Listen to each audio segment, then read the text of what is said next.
Hello again. Today we're going to be talking about shamanic lineages. And specifically, I wanted to talk about disruption of shamanic lineages. And a big reason that I wanted to talk about this was because, one, it was like a major reason I got bullied off of YouTube so many years ago.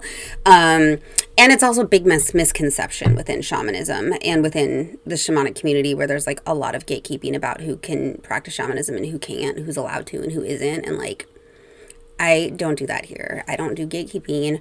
It's my understanding and my message from spirit that like they just want this out there and they want people to like do it and practice it, and like they want a shamanic revival.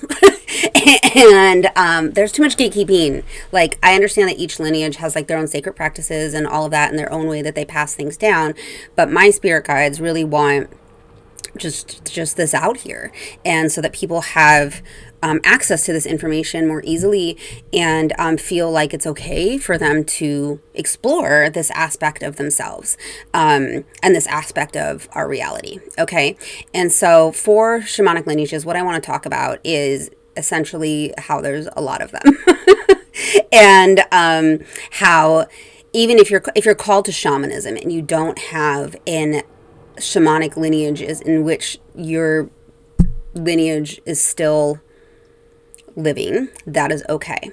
Okay, so number one, let's talk about ancestors really quick. There are multiple different types of ancestors. There are familial ancestors. There are land ancestors. There are soul ancestors, okay? And it's okay for you to have shamanic gifts from coming to you from any of them and being gifted to you from any of those types. So we have our familial ancestors, which is like our family line. We have land ancestors, which are the ancestors of the land that we live on and we can connect with and befriend and have a right relationship with. And then there's also soul family ancestors, which are the members of our soul family that we have from other lifetimes and other incarnations, okay? And all of these types of ancestors can gift us and guide us through shamanic healing gifts, okay? So that's number one. Number two is I want to talk about the many different shamanic lineages that exist, okay? And so I don't know what people know about shamanism, the little that people know about it, there's an idea that there's like only certain select lineages that are like appropriate or like the right ones in which we can practice shamanism. And there are many different shamanic lineages, and there's commonalities between them, which is why later I'll do videos where I just talk about my own definition of shamanism and what it is. But it's why there's different ways to get to the same result, by communicating with spirit, by doing this soul healing and natural and energetic healing work, this healing on a soul level. There's many different ways to get to the same result, and different lineages teach different strategies and different techniques to get there. Okay. But the main message is that shamanic healing and shamanism is very old. It predates modern religion by many thousands of years. There are a couple books that I'm going to tell you about. One is this one. It's called The Shamanic Journey by Paul Francis. There's another one called The Way of the Shaman by Michael Harner. And each of those give a really good, solid foundation of the history of shamanism and why this is part of everybody and who everybody is and why it's accessible to everyone. The Way of the Shaman specifically talks about how the human brain like essentially produces DMT, which is a shamanic journeying compound, just as part of who we are. It's part of who we are, being able to do this and connect with these other realms. Okay.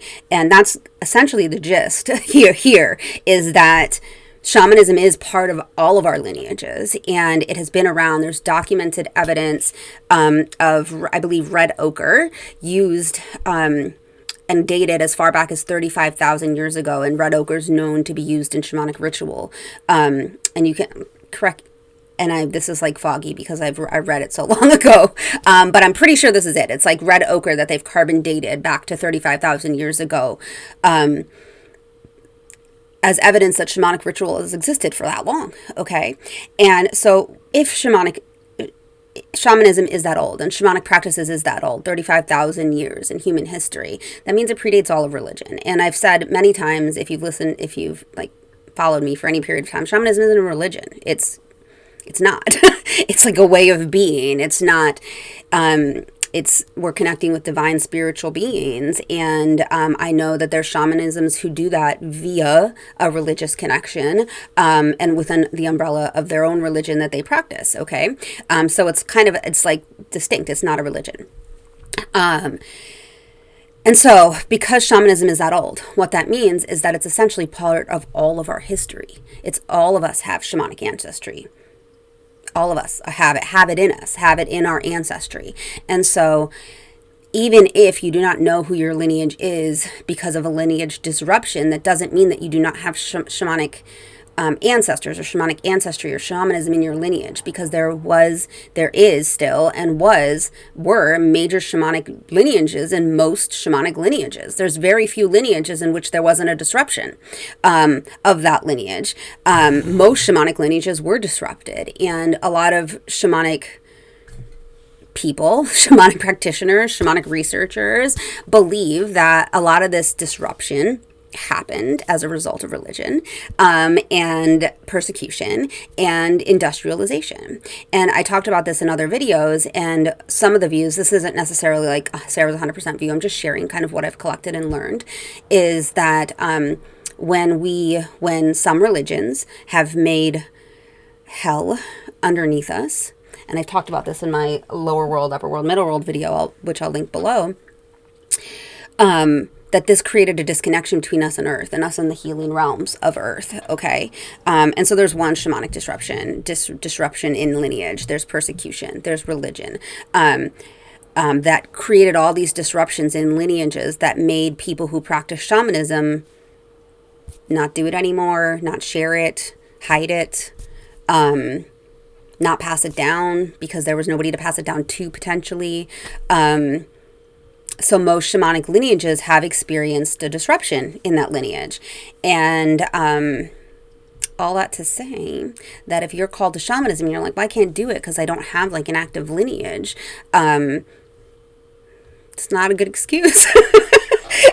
Like, it's because so many lineages were disrupted. And I would 100% guarantee that you have spirit guides, ancestors, familial ancestors, soul ancestors, land ancestors who'd be happy to teach you and guide you and share these techniques with you to help bring shamanism back to the world more strongly. And it is coming back more and more. When I first started in 2013, there was like almost no information about this, like on the internet.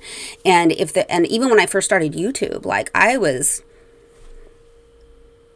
I don't even know. I was like a pariah. Like people came at me. People might even come at me on this video too, about like who can and cannot do it, and who can and cannot practice it, and like how you're not allowed to practice it if you don't have a certain lineage or certain training or certain heritage. And it's just like, there's a lot of different lineages, and everyone has shamanic ancestry, and for sure there's different tools and techniques and rituals that are specific to certain lineages. And I'm not saying that, like, you know, that's not true. That's not the case. What I'm saying is that the ability to communicate with your spirit guides and go on journeys and have them provide you context and clarity and help you with soul healing and help you return to your soul's true essence, that's not limited to one lineage. Like, to say that that's only one lineage can do that is gatekeeping, okay? Is gatekeeping this very valuable healing technique and healing modality that's needed, okay? So if you're having doubts, I really recommend checking out this book, The Shamanic Journey, where it talks about shamanic ancestry and shamanic history and lineages. And then even The Way of the Shaman talks about, like, goes over in the first section about, like, basically how this is part of everybody and how everybody can do this. And it's like innate human nature to be able to practice this and go on journeys, okay? And it's just part of who we are as humans. If you're having doubts about that. But shamanism is old. It predates religions. Everyone has shamanic ancestry. And you have a shamanic lineage, even if you don't know who they are, even if they died before you were born, the last people who practiced it in your lineage. And that's not uncommon. There's been lineage disruption. There's been a lot of disruptive events for passing this down through lineages. So, it's okay if your lineage was disrupted and you're still called to this, and people are saying, well, you can't do this because you don't have an active lineage, and that's just not true. It's not true. its lineages were disrupted, and there's lots and lots and lots and lots of lineages. There's even like in Europe, like Celtic shamanism is still an active lineage, and Celtic shamanism is an umbrella for like a large part of like Europe. And that's even just like one part of Europe. There's like many other parts of Europe where there's other lineages that exist. And just all over the world, it's everywhere. Like, it's just part of who we are as humans. And so that's my speech on gatekeeping and lineages, and saying that only one lineage can do this, or you have to come from one lineage, or one teaching, or one training, or one initiation, or there's only one way to be initiated in shamanism, and that's not true either. There's many ways to be initiated. And that'll be another video. How shamanic initiation may look for some people. I'm not going to talk about it here. I could talk about it here, but then we'd be talking for 10 more minutes. But this video is really just to kind of address lineages and the gatekeeping that exists within the shamanic community surrounding lineages, and to say, like, look, there's been disruption across most shamanic lineages, and spirits just want it to come back. That's what we need. Just want it to come back, like, and not have us worry about labels and human categories. That's what my spirit guides repeatedly say, is like, this is all human labels, and like, they just want this medicine out there. So if you're called to it, you're called to it, and don't listen to what other people say about how you need to be called to it. All right, that's all, guys. Bye.